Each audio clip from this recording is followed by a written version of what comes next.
Welcome to Sweet Life Beat Life. We hope this video helps. In this video, I will show how to change a headlight bulb on a Nissan Titan. First, gather your new headlight bulb and any necessary tools, like a screwdriver.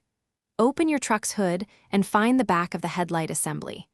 Carefully disconnect the electrical connector from the old bulb by pressing the tab and pulling it away. Now it's time to remove the old bulb. Twist the base of the bulb counterclockwise, usually about 1/4 of a turn, until it feels loose. Then, gently pull the old bulb straight out from its housing.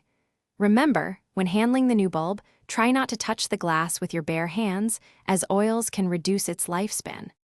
With the old bulb out, carefully insert the new bulb into the headlight housing, making sure it's properly seated.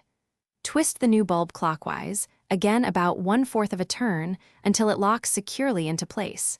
You should feel it click. Finally, firmly reconnect the electrical connector to the back of the new bulb. Before you close everything up, turn on your vehicle's headlights to test the new bulb. Check that both your low beams and high beams are functioning correctly. If everything looks good, you're all set. Carefully close the hood of your Nissan Titan, and you've successfully replaced your headlight bulb. Thanks for watching. Consider subscribing if we helped you.